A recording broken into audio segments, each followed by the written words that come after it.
Hello, Mike and I like to introduce Sentek's latest and most exciting product called the Drill and Drop Bluetooth probe. The way it works, it sends basically data to your phone. Everybody got one of these, right? And once it's on the phone, it beams it up to the cloud. And then 3 minutes later, you can watch your graph and get the latest information. So let Mike show you the installation. So all you really need, a phone, a probe and an account in the cloud.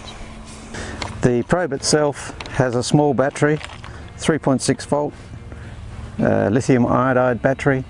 That's expected to last 3 years under normal circumstances running in the field.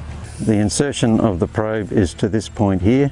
It's important that this section remains above ground for the connection to the phone. A normal drill and drop installation. The reason for the paper really is to actually give you a nice clean opening. This is just to help it on its way into the ground. It is the same as a drill and drop probe in that it is wider at the top than it is at the bottom. The electronics is all inside, there's no cable attached. There's a battery source in there that will power the unit for something like 3 years. I'll just show you how to deinstall a drill and drop Bluetooth probe. So you want to excavate about 10 centimeters. You want to clean the probe so that you don't get any slippage on the tool. You can do this with gloves or a rag. And then once you're ready, it's just a simple clamp. And the important part is, with the Bluetooth probe, to not clamp around this head.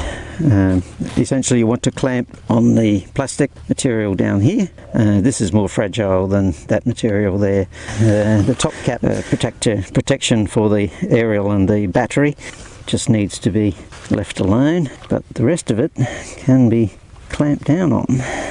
I've just positioned that below the bottom of the top cap, and just bring it over. It's just a matter of giving it a short twist to break the contact,